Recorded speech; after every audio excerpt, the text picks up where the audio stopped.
mu myaka nka 10 uhereye none ngo tugiye kwinjira no mu gihe gikomeye cyane, igihe kandi giteye ubwoba. Niturangiza iyo periode tuzaba twinjiye mu gihe cyitwa point of no return, nta kongera gusubira mu muntu kundi, bizaba birangiye. Ibyo ntabwo ari ibintu bibiri kure, hagati y'imyaka 2020 bagaya naho bavuga yuko ngo Aburahamu na Moses na Krishna na Zoroastriya na Buddha na Muhammad na Baha'u'llah nabo bari ba Kristo. Ibi rero bakaba babihuriyeho n'idini rya Islam ryigisha ko Aburahamu na Mose na Yesu na Muhammad bose ngo bari intumwa z'Imana. Abantu bose bizera Imana mu buryo bw'iwabo, mu mico y'iwabo, nabo bazajya mu ijuru. Izo ni inyigisho cyane cyane zitezwe imbere na Kiliziya Gatolika. Noneho natwe ubundi budini bushamikiyeho bakigira umurongo w'umwuka wera. Byumvikane ko nta n'impamvu ya evangelization igikenewe, nta mpamvu yo kuvuga ubutumwa, kandi Yesu yaravuze ngo ubutumwa bwiza bw'ubwami bugomba kubwirizwa mperuka ikabona gusohora. Usanga bakubwira ngo nta torero ritazavamo umugeni, umuntu agakubitaho ikintu nk'icyo. Buriya nabona nta kandi gakoryo gashaka kutwishiza mu kinyoma. Ese itorero ni iki? Bakayabara bakavuga bati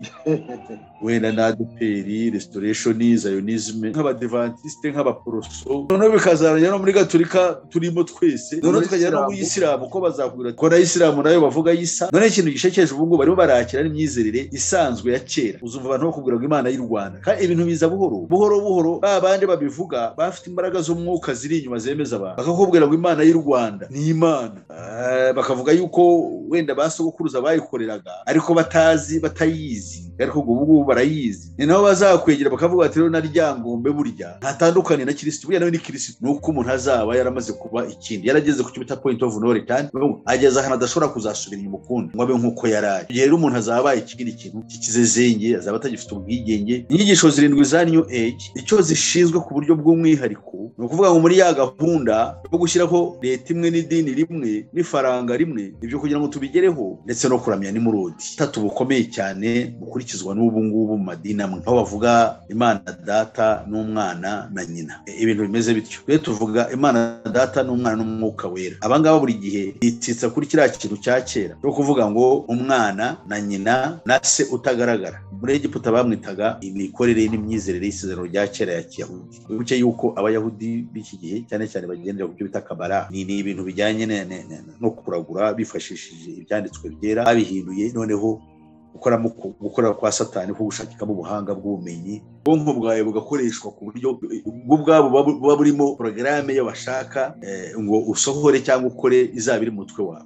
Mu ndimi z'amahanga bakunze kucyita New Age Movement, ni ukuvuga ngo ni impuruza dutwara mu gihe gishya cyateguwe. Icyo gihe gishya cyateguwe rero kugira ngo tuzabe tukigezemo neza, tuzaba twinjiye mu cyo bita New World Order, impuruza y'igihe gishya idutwara mu mibereho mishya y'isi. Iyo mibereho mishya rero y'isi tuzayigeramo ryari? Ariko ubu turi mu mugabane wa astrology, uwo bita the age of Aquarius. Aquarius bivuze amazi, kandi amazi bivuze umwuka. Iki ni igihe cy'abantu, ariko bakavuga ngo no, ibyo si ukuri. Ahubwo ubumana, imbaraga z'ubumana ziba mu bantu bose, mu bintu byose, n'inyamaswa n'ibiki byose. Kandi twe tuzi yuko umwuka w'Imana ntabwo mu nyamaswa, ariko bavuga ko inyamaswa n'ibimera muri byo harimo ubumana. So ubwo rero Imana ishobora kwitwa hi oshi, kwitwa ingore cyangwa ingabo, kwitwa mama wa twese cyangwa data wa twese, cyangwa Imana cyangwa Imanakazi. None ariko se bakurikije iyo migambi yose barateguwe, yose itegurirwa mu mwijima, wowe ukurikije uko ubona ibyo bintu bishoboka ko Imana yakomera ko bigera mu itorero ryayo? Amaze kumenya yuko tugomba kurenga bwa buco bwacu bwa kera, umuntu arwana ngo idini ryawe ngo bahangaha uzi ko bimeze nka projet kugira ngo wobeho, nitumara cyo tuzarimbuka neza ntacyo nta bihembo tuzabona. N'abavunika rwose mu kubaka n'insengero mugakora n'ibibazo n'ibiki byose mukora bizabahombera, ni ibikengeri mwubatse ku rufatiro, kandi urwo rufatiro ni Kristo.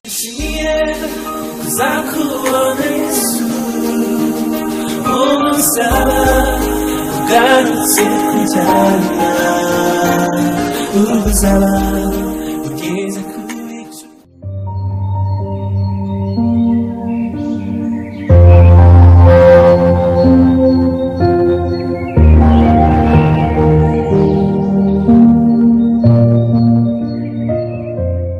Nongera musuhuze bafite umukundwa ubana natwe kandi kuri kibiganiro bitambuka kuri AYALONI TV, ishakiro ry'ubutumwa bwiza bw'ubwami bw'Imana. Kwifuriza amahoro y'Imana ubwaneza aho uri hose, kandi Imana ikomeze kwita ku buzima bwawe. Mbere ya byose turagushimira ku mwanya wafata kurikira ubutumwa bwiza butambuka kuri AYALONI TV. Ntabwo umugisha n'Imana, kandi turagusaba kugira ngo aka kanya ikiganiro ugiye kumva numva kigufashije, ntubyihererane, ugisharingire inshuti zawe, ugisharingire abavandimwe, kugira ngo ubutumwa bwiza bukomeze kwamamazwa ku isi yose, hanyuma twitegure umwami wacu Yesu Kristo ugiye kugaruka. Jewe rero ugiye kuyobora ikiganiro nk'uko bisanzwe, nitwa Jean-Luc Ikingeneye. Uyu munsi turi kumwe na Pastor Musesi. Rero reka tumwakire kugira ngo asuhuze abadukurikiye. Uyu munsi twinjiye mu kiganiro cyacu, atubwire n'isanganyamatsiko yacyo. Karibu Pastor. Murakoze, ndabashimira mu izina ry'umwami wacu Yesu Kristo. Amazina nyako mbyumvise nitwa Pastor Peter Musesi. Ko bisanzwe ni umuntu usanzwe kuri uyu muyoboro wa AYALONI TV. Nkaba nishimiye kongera kuba mpagaragaye agamijwe kugira ngo usangire amagambo y'Imana. Amagambo y'Imana ariko avanzemo n'ubumenyi nyabwo bw'ibibera mu isi, bugaragaza ubuhanuzi bwa Bibiliya yuko ari ukuri, kuko ubuhanuzi bwa Bibiliya ibibera ku isi rimwe tubirebera tukabimenya, kandi bigashimangira yuko Bibiliya ari ukuri n'ubuhanuzi bwayo ari ubuhanuzi bw'ukuri. Ndabashuje rero mwese abari hirya no hino bazakurikira ikiganiro hirya no hino ku isi, abanyarwanda nabo bumva ikinyarwanda mwese bari mu Rwanda, abari hirya no hino mu karere turimo k'ibiyaga bigari no ku mugabane wacu cyangwa se mu muryango wacu wa East African Community, ndetse na Afrika nk'umugabane, n'abari hakurya y'amazi magari nk'uko bisanzwe.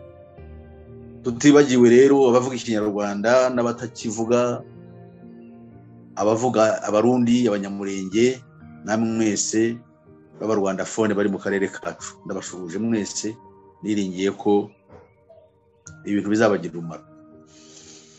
Nkaba rero ntangira nshima Imana Data idukoresha dushoboje uyu munsi kongera kuba turi kumwe. Uwiteka Mana yacu ikomeye, ushimbazwe kubw'ubuntu bwawe n'ineza yawe ikomeye.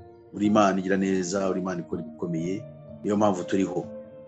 Turagusabye kugira ngo rero bane natwe ibyo tugiye gusangira no kuganira dushyira ahagaragara bizagira umumaro bazakurikira, bakumva ijambo ryawe kandi bakumva n'umugambi w'umwanzi, bityo bakishimira kuba bari ku ruhande rwawe nk'intwari zawe z'indahemuka zamenye ukuri. Ukuri ni intwari ikomeye cyane yitwazwa, nk'uko tubibona umukundwa Pawulo yabivuze mu rwandiko yandikiye Abefeso. Yaravuze ati mutware intwaro z'Imana, imwe muri zo ni ukumenya ukuri, ngo mukenyere ukuri. Nuko rero umwami wanjye, iyo umuntu akenyeye aba akomeye. Nuko rero tugirire neza kuko imbabazi zawe ziri tubyambaje mu izina rya Yesu Kristo umwami wacu. Amina. Pastor, akoze cyane rero. Reka tubahe ikaze kugira ngo mutuhe introduction y'ibyo tugiye kuganiraho, kuko ni ibintu bikomeye cyane ubushize twabibwiye abantu, ngira ngo mwakwinjira tugatangira. Murakoze. Tugiye kuganira ku byerekeye New Age. So New Age ni ikintu gikomeye cyane abantu bakwiriye kumenya, kandi New Age bakabisobanura icyo ari cyo. New Age ifite inyigisho 7, ariko mbere yuko tuvuga izo nyigisho 7 tugenda tuzitondagura, kuko dushobora kugenda twiga inyigisho tukiga imwe ubutaha tukiga iya kabiri, katuye dusobanura New Age icyo ari cyo. Nishize mu kinyarwanda ngerageje kugenekereza. New Age bivuze igihe gishya. Igihe gishya mu ndimi z'amahanga bakunze kucyita New Age movement. Ni ukuvuga ngo ni impuruza dutwara mu gihe gishya cyateguwe. Icyo gihe gishya cyateguwe rero ubundi cyitwa ngo kugira ngo tuzabe tukigezemo neza, tuzaba twinjiye mu cyo bita New World Order. Impuruza y'igihe gishya idutwara mu mibereho mishya y'isi. Iyo mibereho mishya rero y'isi tuzayigeramo ryari? Bavuga ko iyo mibereho amahanga yose afite ibyo bita porogaramu ngo y'iterambere. Iyo bakubwira iterambere ukabaza uti iterambere ni iki, ntabwo washobora kugisobanura. Cyakora kubera yuko mu myumvire yacu twumva yuko ikintu gutera imbere ari ikintu cyiza, gutera imbere mu buhanga, gutera imbere mu mibereho, gutera imbere. Ariko bo mu bwiru bukomeye icyo bita gutera imbere ni ya ntambwe iterwa buri munsi kugira ngo tujye hahandi hahakanirwa. Pawulo yaravuze ngo kugira ngo tugere ahahakanirwa, aho ni muri Kristo Yesu. Ariko hari n'ahandi hahakanirwa tujya, ho kwa Satani, hitwa mu isishya. Iyo sishya rero cyangwa icyo bita new world order ntabwo ari isishya, ni imibereho mishya, order, imibereho mishya y'isi tujyamo. Abahanga bakurikiza ibyo bintu bafite n'umugambi wabo. Ubu turi mu gihe cyitwa the age of Aquarius. Icyo gihe rero ni igihe gisimbura icyo twabagamo cyitwa the age of Pisces. Abakurikira ibintu byitwa astrology, iyo tuvuze Pisces cyangwa tuvuze astrology cyangwa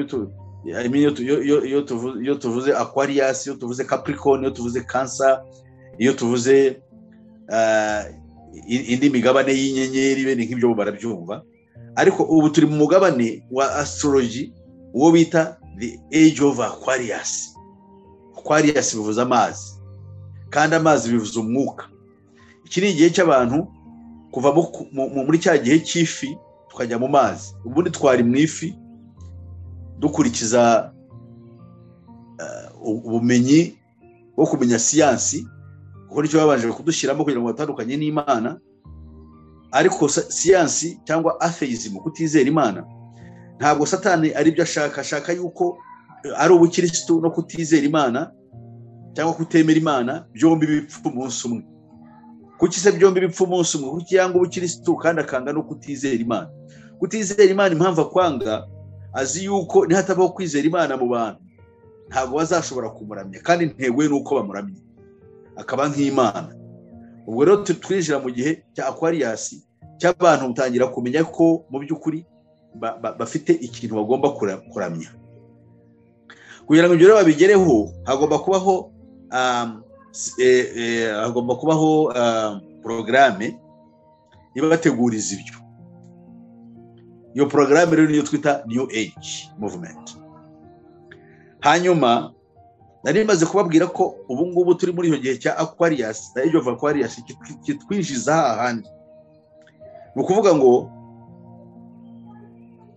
mu myaka nka 10 uhereye none tuzinjira mu cyo bita the Great Transit. So Great Transit rero cyangwa mu yandi magambo cyo bita the Transit Paradigm.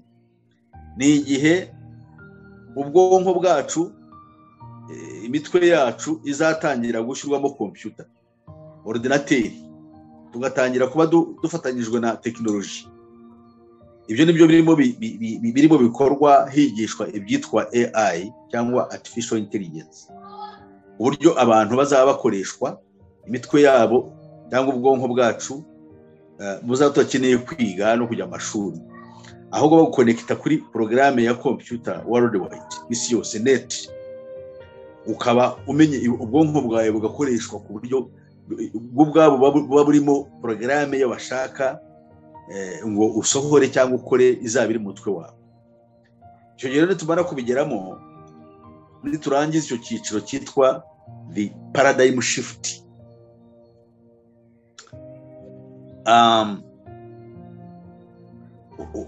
Ubu ngubu aricyo turimo, cyo cya paradigm shift. Nitukivamo turi mu cyo bita paradigm shift. Turimo turava muri cya gihe cyo kubona ibintu binyuze mu nganda, noneho ubu inganda, igihe cy'inganda kigiye kuvaho, za zindi z'imashini, ahubwo hagiyeho igihe cya digital cyatangiye mu cya 1950. Noneho igihe cya digital uvuye ko tugiye kuba computerized, ibintu byose bikorwa na computer. Noneho ni imashini ze ku mashini z'ibyuma, ahubwo biba marobo. Icyo gihe rero ubwo tukirimo cyo bita paradigm shift. Ubu tugiye kwinjira no mu gihe gikomeye cyane, igihe kandi giteye ubwoba, cyo nababwiye kitwa the great transit, tumaze kuba connected na technology. Cyo gihe rero tuzaba niturangiza iyo periode, tuzaba twinjiye mu gihe cyitwa point of no return. Nta kongera gusubira mu muntu kundi, bizaba birangiye. Ibyo ntabwo ari ibintu bibiri kure, hagati y'imyaka 2030 hagati y'umwaka 2030 n'2040 iyo program izaba iri accomplished. Nyuma yaho ibizaba biriho nuko umuntu azaba yaramaze kuba ikindi, yarageze ku cyubita point of no return, ageza hana adashobora kuzasubira inyuma ukundi ngo abe nkuko yarari. Cyo gihe rero umuntu azaba ikindi kintu kikizezenge, azaba atagifite ubwigenge, kandi hazaba hariho n'abantu benshi gupfa kuko hari na program yo kwica abantu benshi cyane mbere y'umwaka 2050. Bitavuze yuko ngo mbere y'umwaka 2050 hari ikindi kizabaho, ahubwo ni ukuvuga ni intego bihaye. Hanyuma rero new age iyo ayitandukaniye n'ibindi, yinjira mu iyobokamana, umugambi wihariye ujyanye n'ikitwa iyobokamana. Iyobokamana nkuko twabivuze, hariho intego eshatu zikomeye cyane dukunze kubona mu byo bita the 21 goals of the Illuminati. Muzantego 21 nibwo ko twazize. Iya mbere ivuga gushyiraho leta imwe n'ifaranga rimwe n'idini rimwe. New age rero yo izi nyigisho zirindwi za new age zo ku buryo bw'umwihariko zireba iriya parti, kariya gace kajyanye no gushyiraho idini rimwe. Cyo nshaka yuko abantu bumva. Inyigisho zirindwi za new age icyo zishinzwe ku buryo bw'umwihariko ni ukuvuga ngo muri ya gahunda yo gushyiraho leta imwe n'idini rimwe n'ifaranga rimwe, ibyo kugira ngo tubigereho ikintu gikomeye cyane kiruhanyije ni iyobokamana. Kugira ngo ushyireho idini rimwe, rero kugira ngo ushyireho idini rimwe wifashisha inyigisho zirindwi tugiye kubona zitiriwe icyo bita new age. New age rero ari maze kubivuga ni iki? New age ubundi ntabwo ari n'ikintu gishya nkuko bamwe bakivuga igihe gishya, ahubwo n'igihe cyahozeho.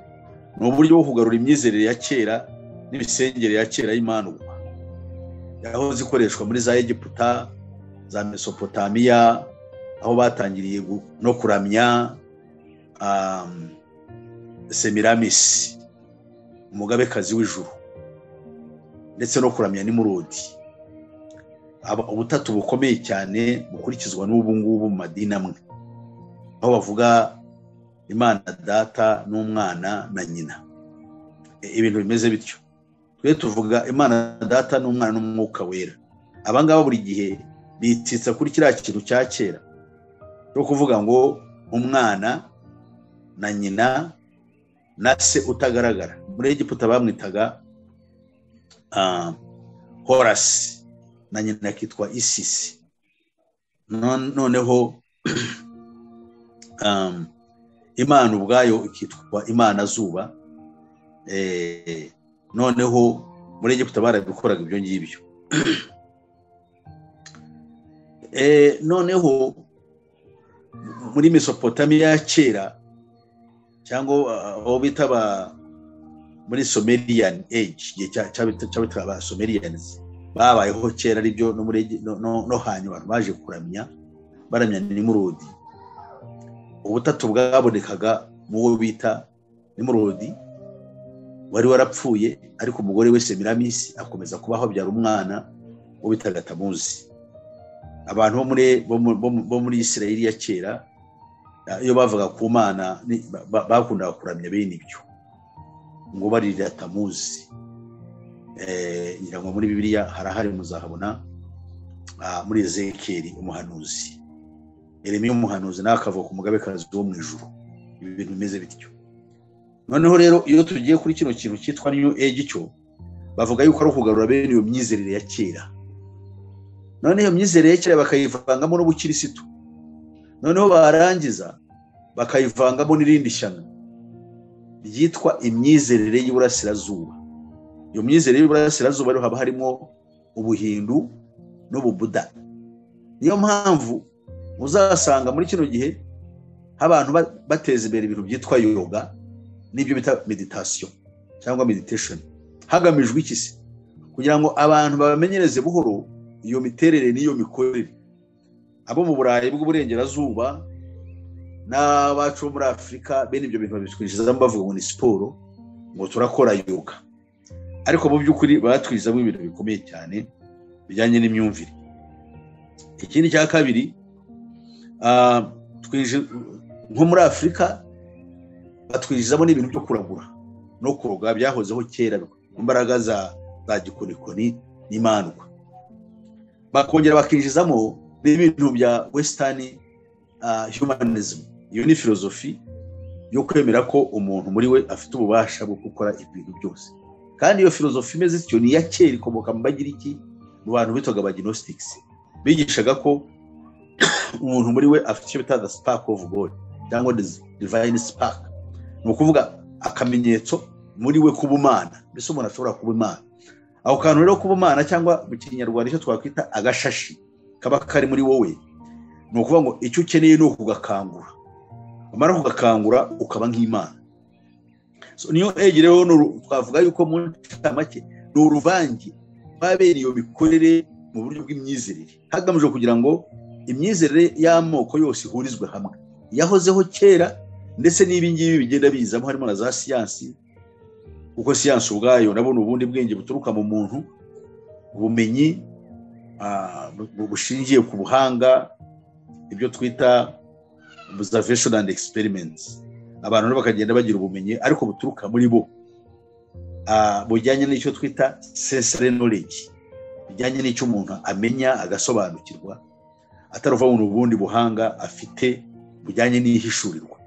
Twebwe rero ibyo tuvuga Imana yatugeneye ni ukugira ubwenge n'ubumenyi bushingiye kwihishurirwa, icyo twita revelation knowledge, guhishurirwa kwavuye ku Mana, gutuma dusura kugenzura ibi byose tukamenya ko ari umugambi w'umubisha, uburyo umuntu usanzwe atabimenya.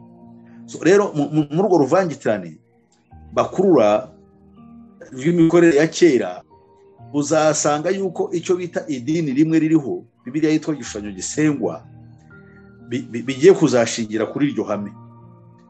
Icyo bita United Religions Organization yateguwe kuva kera, cyangwa impuzamadini, ishingiye kwemera buri kintu cyose. Idini rikemerwa, iryawe n'iryanjye, Isilamu, ubukirisitu. Muzi yuko twabwiye ko hari ikintu cyo bita kuri Isilamu cyabanje kirimo kigeragezwa kugira ngo ubusiramu n'ubukirisitu baze b'ikintu kimwe, kuko ubu Protestant n'ubugaturika byo byamaze kuba kimwe, cyane cyane uhereye muri 2017. Ubu rero hakaba hari ishyano ritwerekeyeho ryo kugira ngo noneho baduhuze na Islam,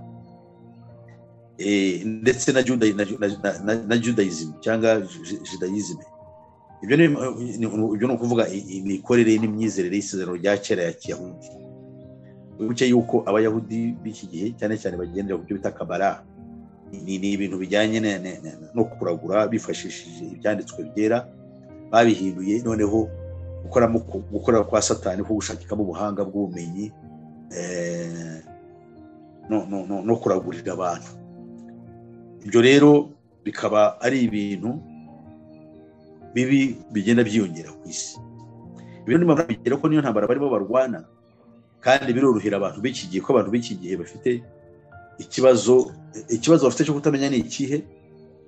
Basi tukiraho ibintu bya kabare, wowe urabivuga iki bya Judaism, ni icyo wabivugaho?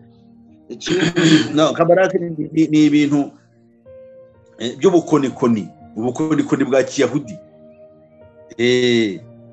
Noneho byagiye ni ibintu cyane cyane byahimbwe nyuma yo gusenyuka kwa Isirayeli nk'igihugu. Palestine nyuma yuko Abaroma bigaruriye isi, Abayahudi bagiye hanze bakomeza ubwenge bari bafite, niyo mpamvu banditse igitabo cyitwa Talmud gikubiyemo bene ubwo bwenge. Ubundi igitabo cyabo cya kera cya Bibiliya cyitwa Torah kirimo amagambo y'isezerano rya kera n'abahanuzi.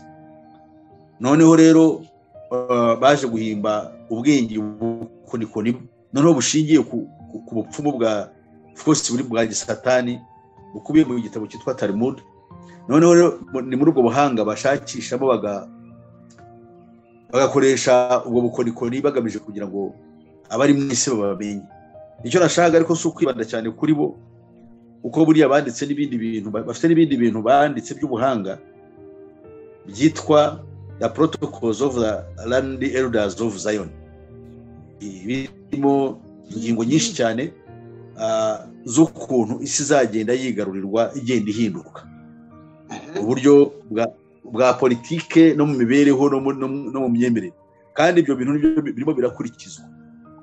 Niba dukurikira inyigisho za Elena za Alice Bailey, amahanga yose akaba azikurikiza, izo ni inyigisho zemewe zigishwa muri ONU, cyangwa se ni gahunda ikurikizwa muri ONU, ariko intego zabyo zose ziri mu byo bita the protocols of the land elders of Zion.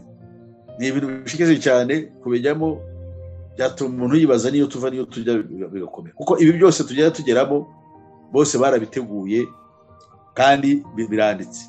Nuvuga ntabwo ari ibintu bishya bavumbura, ni ibiteguro byatangiye mu kinyejana cya 19, uvuge nko kuva mu cya 850 kugera none, nibwo ibyo bintu byatangiye, kandi umwanditsi wabyo ntazwi, ariko ibyo bintu birahari. Iyo ubisomye rero ugenda utangara ibyo tugenda twinjiramo n'uburyo bimeze bikagushobera.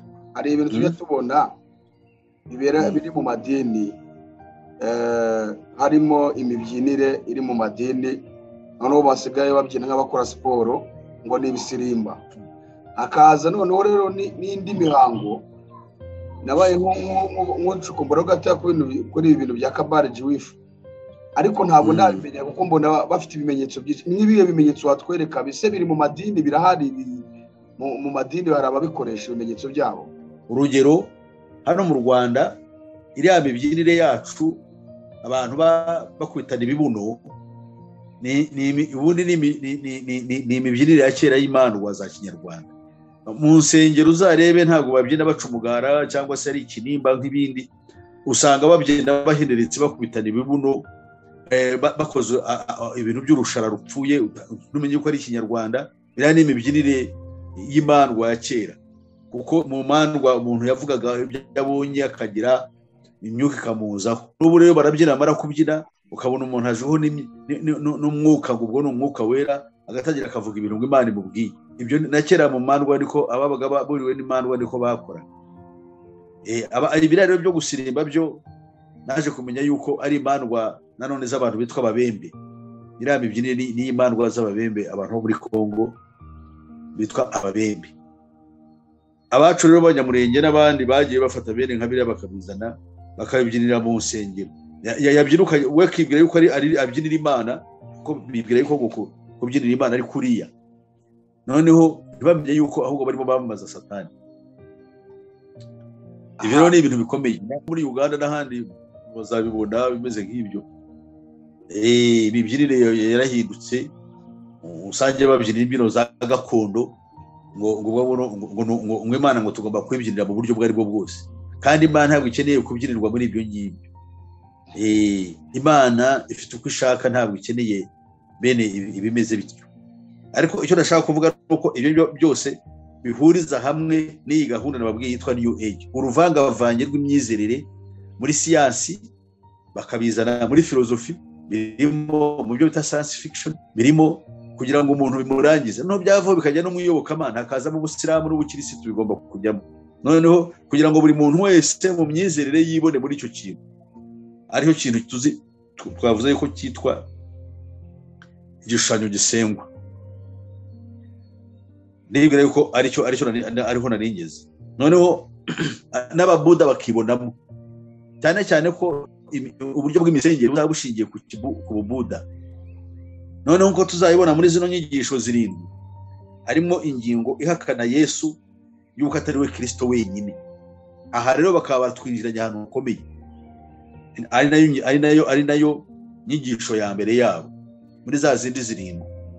Iya mbere bamaze ko tumaze kumenya noneho ibyo ari byo ibyo new age cyari cyo nicyo bashaka kutwigisha yuko ari uruvangavange rw'ibizira. Batangira batwigisha ikintu gikomeye cy'ibanze aricyo ahubwo twakabaye itorero ryamamaza, nuko Yesu atari we Kristo wenyine. Wibuke ko mu itangira ry'ubutumwa bwiza intambara yari ihari kwari ukwemeza abayuda mbere na mbere yuko Yesu w'i Nazareti ari we Kristo bari bategereje. Twebwe nk'abanyamahanga rero ntabwo byatugoraga kuko ntabwo twari tuzi ayo mateka, ntabwo twari tuzi, byose byaziye hamwe. Ari isezerano rya kera n'irishya byose byaziye hamwe tubigira hamwe. Ariko tukamenya Kristo yuko ari we wasezeranyijwe abari mu isi bose kugira ngo barokoke urubanza. Icyo nicyo dutindaho cyane. Ariko abayuda bagombaga kwigishwa yuko uwo bari bategereje mwene Dawidi ari we Kristo yabonetse. Yabonetse se hehe? Yabonekeye i Nazareti kwa Yosefu, yuko ariho yavutse. Uwo nguwo mwene Yosefu babambye bari bazi ku izina rya Yesu mwene Yosefu niwe Kristo. Niwe Kristo. Wowe Kristo b'abayuda bazi ko Kristo ntabwo ari benshi n'umwe. Aha rero muri kino gihe gishya uko barwanya ubukristo cyane cyane barashaka batangira bavuga bati Yesu w'i Nazareti ntabwo ari we Kristo wenyine, ahubwo Kristo ngo ni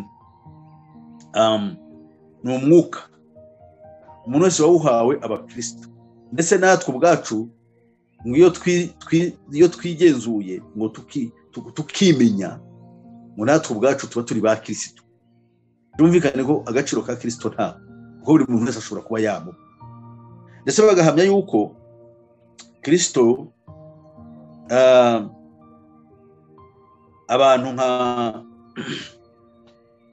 Muhamedi nabo yari Kristo. Bagahamya ko ndetse na Confucius yari Kristo, ndetse na Buddha nawe yari Kristo cyangwa Mesiya. Ibintu bimeze bityo. Ndetse bagahera naho bavuga yuko Aburahamu na Moses na Krishna na Zoroastriya na Buddha na Muhammad na Baha'u'llah nabo bari ba Kristo. Ibi rero bakaba babihuriyeho n'idini rya Islam ryigisha ko Aburahamu na Mose na Yesu na Muhammad bose ngo bari intumwa z'Imana. Aba rero bakabihindura ngo uko bari abahanga buhanitse birenzeho, bakavuga yuko abo bose bari ba Kristo. Ni muri urwo rwego rero ubu ariko kaga dufite. Muri no nyandiko ngufi baravuga ngo some may think that everyone means the same thing when they say Christ. Cyangwa aravuze ngo abantu bose bashobora gutekereza yuko ari ibintu bimwe rwose, yuko iyo abantu bavuze Kristo abantu babyumva kimwe. Twe tuziho Kristo ari Yesu w'i Nazareti wabayeho, kandi tuvuga yuko yabyawe n'Imana kuko atabyawe hakurikije ubushake bwa muntu, akaba ari nawo mucunguzi rero w'abari mu isi. Pawulo yarwanye intambara n'izindi ntumwa bemeza abantu yuko uwo Yesu babambye agapfa akazuka akajya mu ijuru, mu by'ukuri ari we Kristo.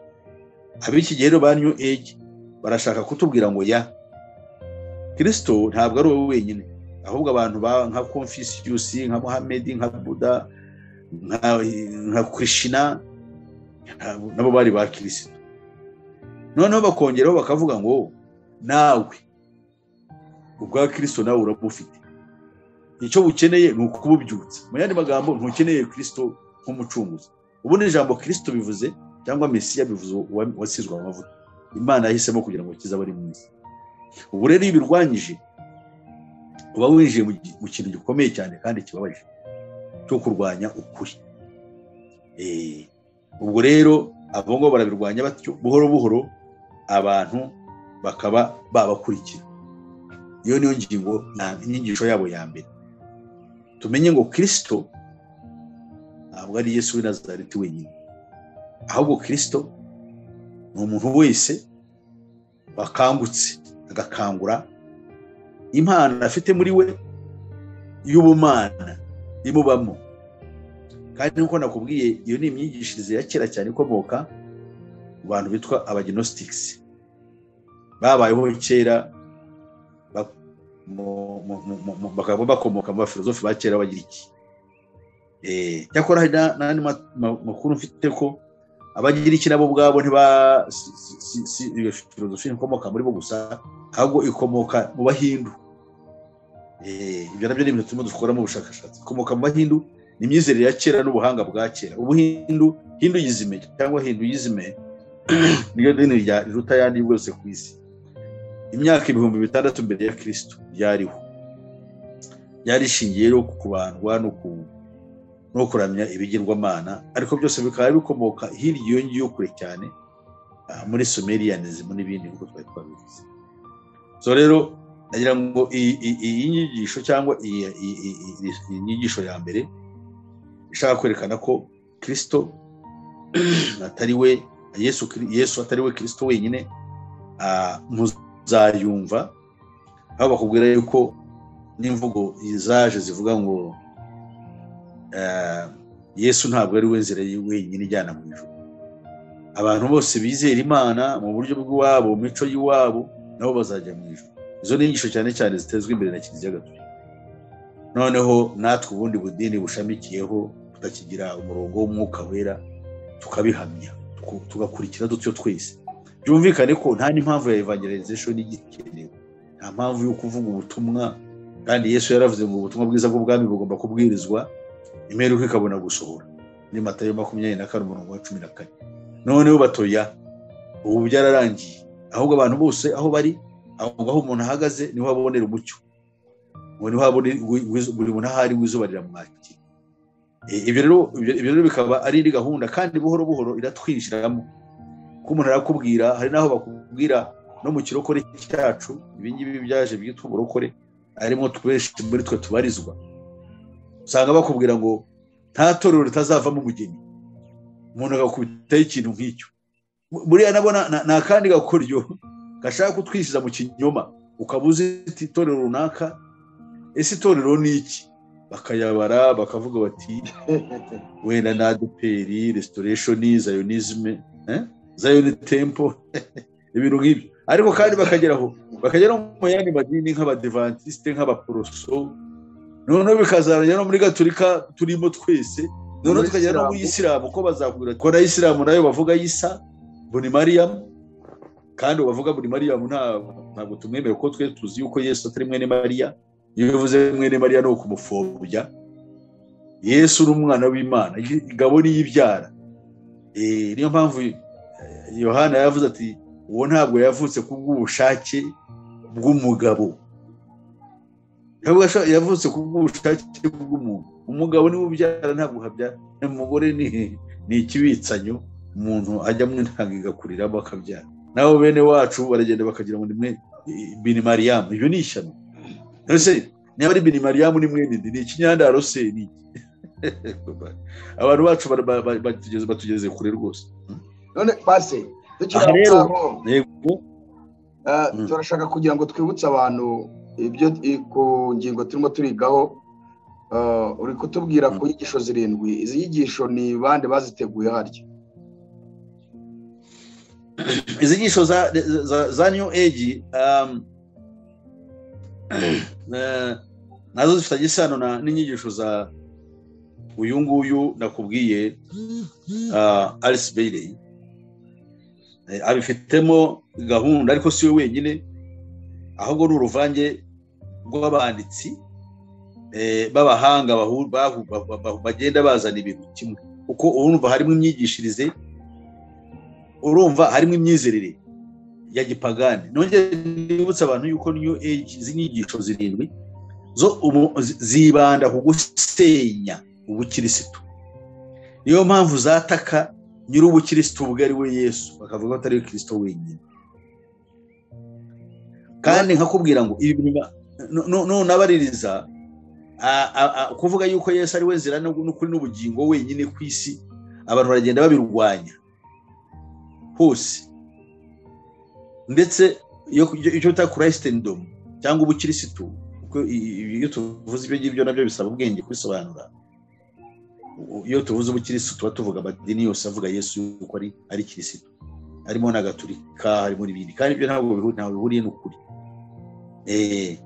Barashaka bo ubwabo nibo bigisha yuko bo ubwabo barabaza bakiyemera yuko ari abakirisitu kubera ko bahuriye kuri kirisitu mu nyito. Noneho barangiza ubwabo no kandi bakingurira imiryango n'ibindi ngo bize bivuga kirisitu.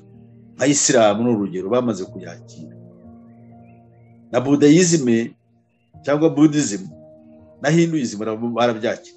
None ikintu gishekeje ubu ngo barimo barakira n'imyizerere isanzwe ya kera. Uzumva abantu bakubwira ngo Imana y'u Rwanda, kandi ibintu biza buhoro buhoro. Babandi babivuga bafite imbaraga z'umwuka ziri inyuma zemeza abantu, bakakubwira ngo Imana y'u Rwanda ni Imana, ndetse yabanze kubwira Imana y'u Rwanda nayo ni Imana, niyo Mana y'ukuri. Bakavuga yuko wenda basogokuruza bayikoreraga ariko batayizi, ariko ubu barayizi. Ni nabo bazakwegera bakavuga ati rero na ryangombe burya ntatandukanye na kirisitu, burya nawe ni kirisitu. N'ubu ngo hari abantu babivuga babyigisha batyo yuko ryangombe ibyo yakoraga ntabwo wamutandukanya na kirisitu. Bano bigisha umuco nyarwanda barimo n'abangaba batuzanira ibintu imikorere ya nk'ubwirukirimbuzi n'urugero, iriya ni filozofi yo gupfobya kirisitu, kwerekana yuko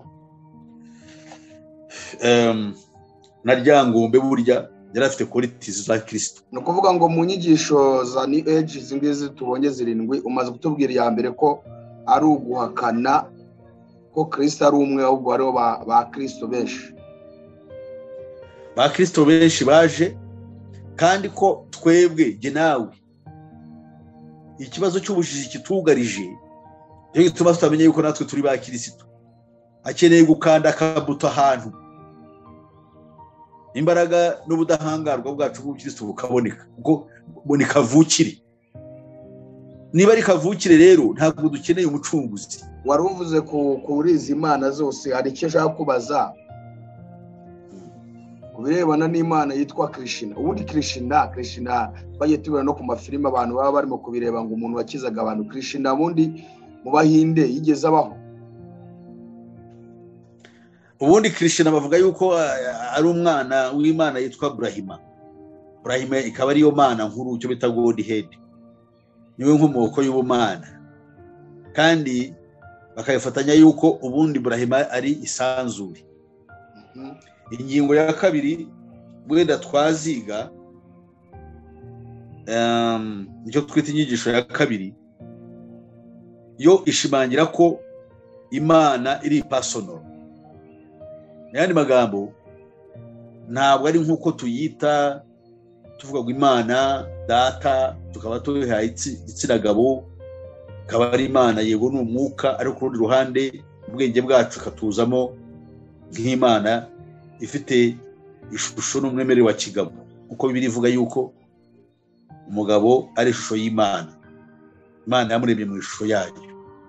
Umugore nawe ari mu ishusho y'Imana, ariko noneho we aza ari umufasha w'umugabo, afite n'ibyo Imana yamushyizeho bijyanye n'ubufasha bwe.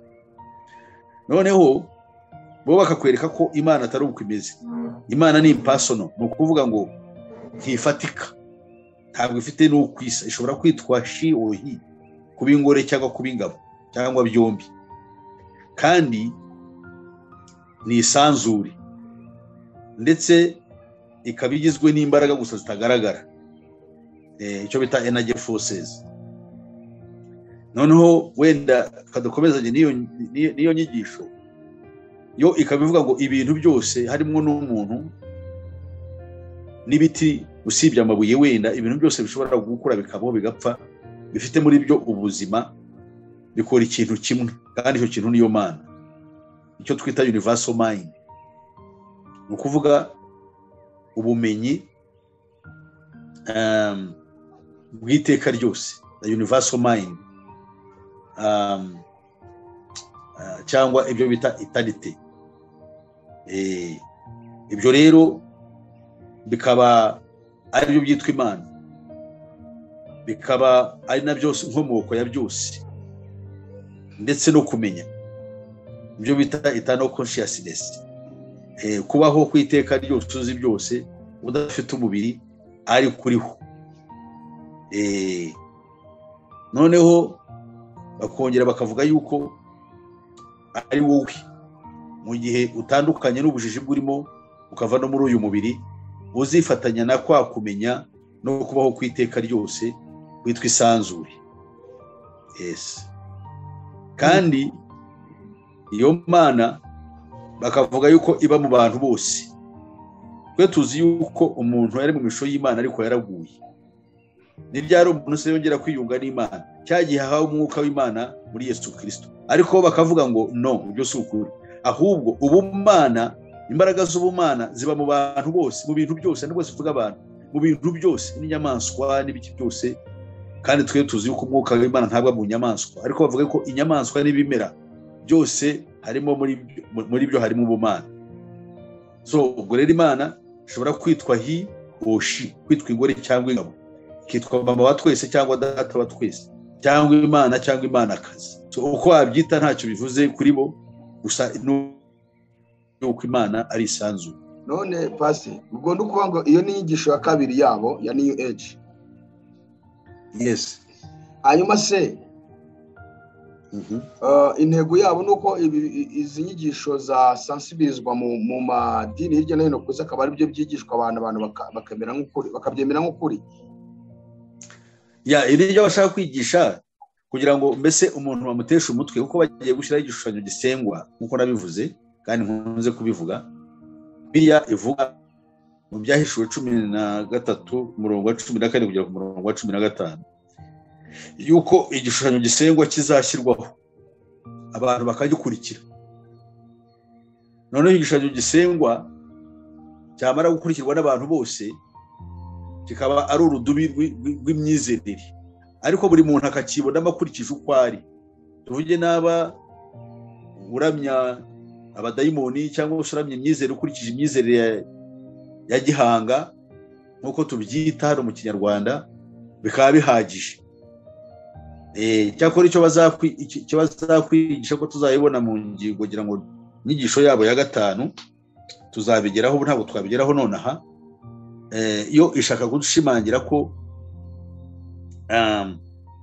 n'inyigisho ya 4, yego ya 4 ivuga ko tuzayigeraho, yo ishimangira ko wenda nitugira abantu bazabyibuka yuko dukeneye tutabaho dafitanye ubufatanye n'isi y'imyuka.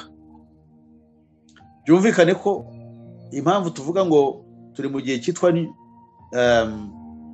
Aquarius, the age of Aquarius, cyagihe cya siyansi no kutemera yuko hariho Imana, ubu barimo barakigarura, ariko bakakigarura mu buryo bwo kwerekana ko tugomba kubana n'isi y'imyuka. Ntabwo ari umwuka wera w'Imana, n'isi y'imyuka, kandi iyi isi y'imyuka tugomba kuyinjiramo tugafatanya nabo mu isi y'imyuka, tutitaye yuko twakiranutse cyangwa twizeye Yesu. Ubwo rero ni ukuduhuza na ya myuka Paulo yavuze ngo ntabwo turwana n'abafite inyama n'amaraso, ahubwo turwana n'imyuka yo mu isi y'umwijima. Aho kugira ngo tubarwanye, ahubwo turwana dufatanyije nabo, aribo baduha icyo bita guidance cyangwa ubuyobozi. Ubwo tukazaba turimbutse ko dufatanyije na Satani, aho kurwana nabo tuzaba dufatanyije nabo.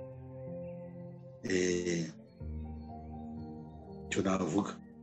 None ariko se basi dukurikije iyo migambi yose yarateguwe, yose itegurirwa mu mwijima, wowe ukurikije uko ubona ibyo bintu bishoboka ko Imana yakwemera ko bigera mu itorero ryayo?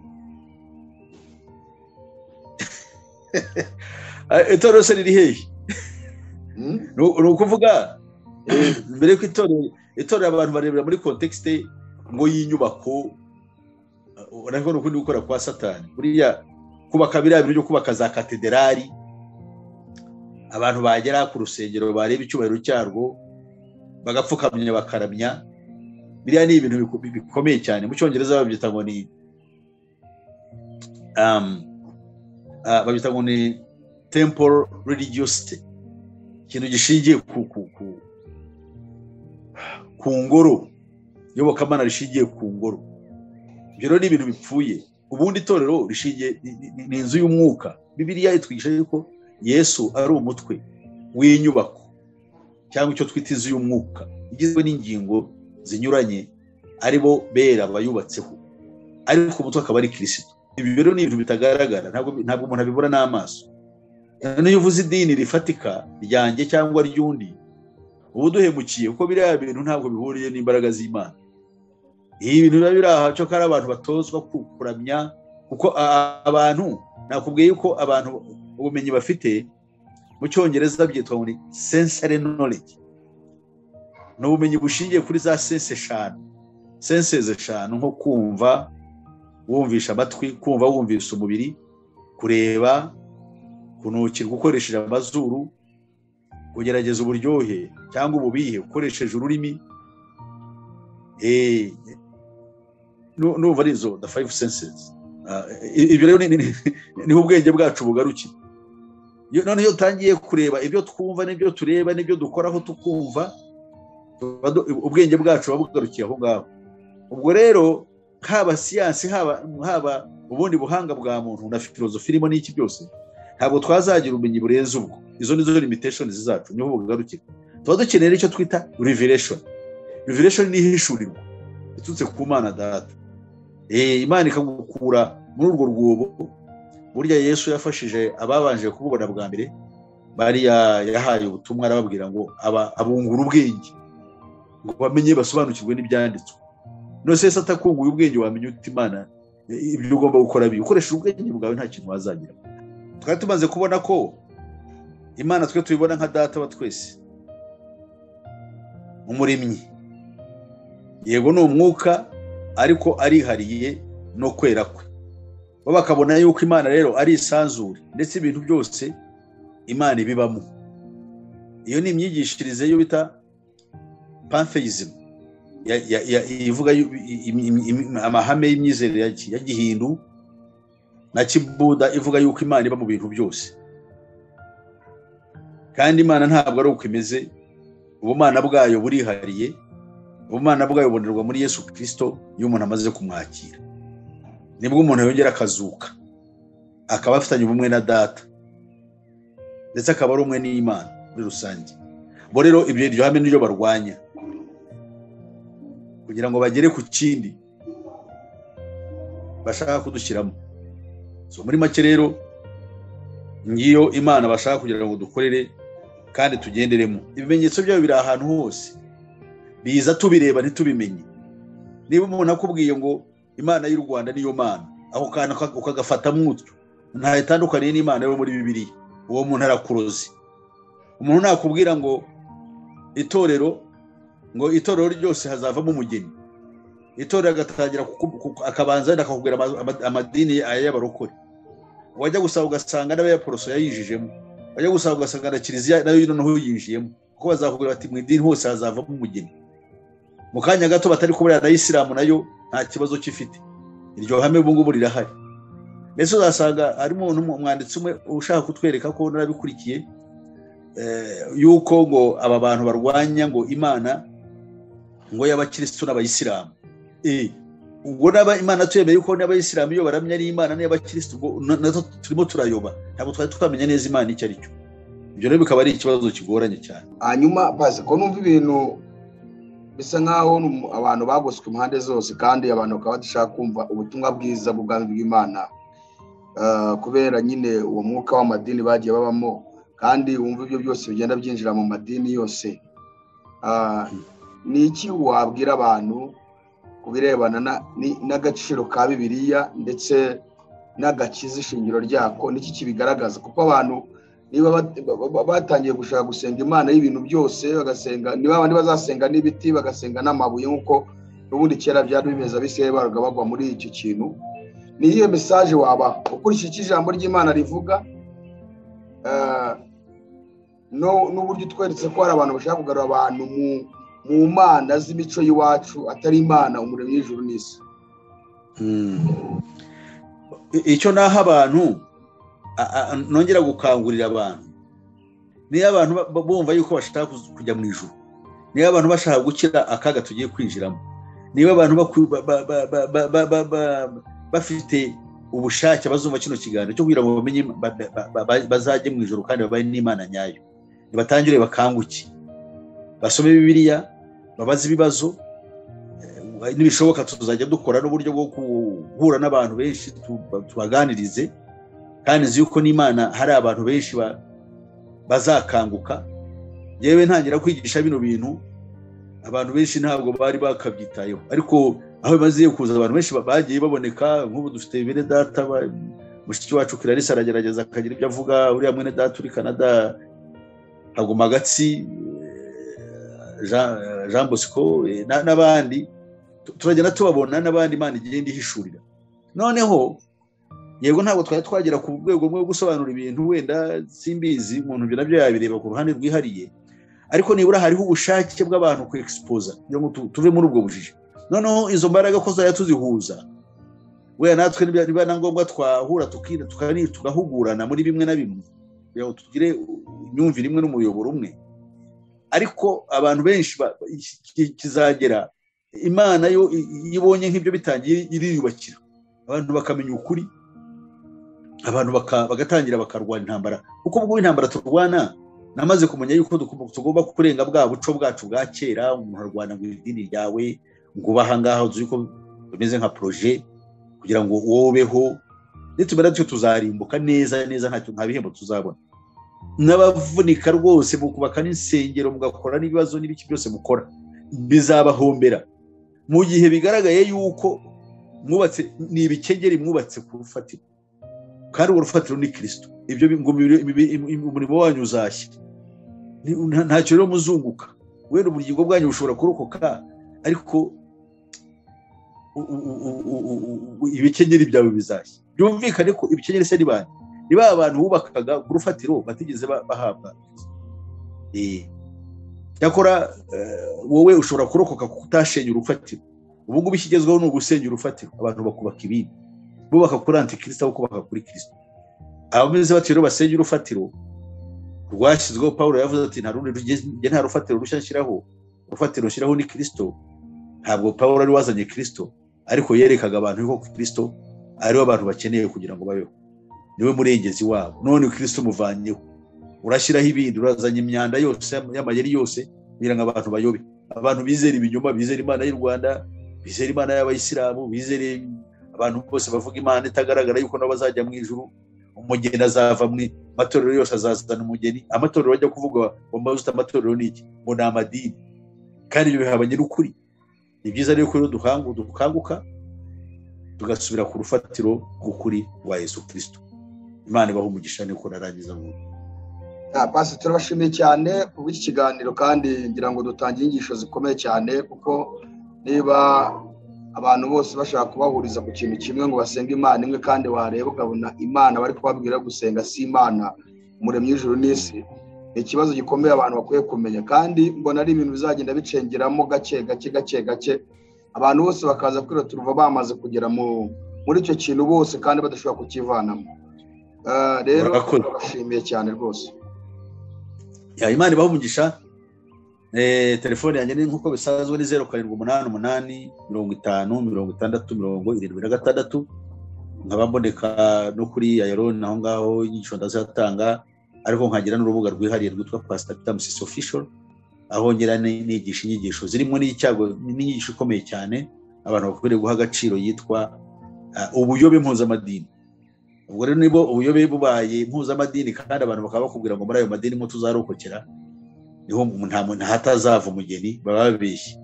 Umugeni azaboneka yuko yabyawe n'Imana. Imana iyo kubyaye nibwo bufite garanti yo kuzaboneka ku munsi w'amateka. Murakoze. Imana ibahe umugisha. Dusenge. Data wa twese, shimwa shyirwa hejuru iteka ryose. Uri Imana y'ukuri, uri Imana ikora ibikomeye, kuri bitangaza. Icyubahiro n'ikuzo n'ishimwe by'izina ryawe. Reka ubu bumenyi bushingiye kwihishurirwa buzagere ku bantu bose. Abantu bahishurirwe batakuye ubumenyi kuri senses zabo. Sensory knowledge is very limited, bigarukira bugufi cyane. Ahubwo bagere ubumenyi bushingiye kwihishurirwa y'umwuka wera. Nuko rero tugirire neza Mwami, wemere kubidukorera kubw'ineza yawe idashira. Tubyambarije mu izina rya Yesu Kristo Umwami wacu. Amen. ka tugushimire wowe nshuti warubanye natwe mu kiganiro, hanyuma turagusaba kugira ngo dufashe gukomeza gusharinga ubutumwa bwiza ngo bukomeze kugera hirya no hino, bugere kumera y'isi, kandi dukomeje kubifuriza amahoro y'Imana. Ikiganiro menya nibi nakagaruka, ukomeze kugira ibihe byiza. Hari igihe kizagera Mwami Yesu agarutse kutujyana iyo mw'Ijuru, ati nimuze bana banjye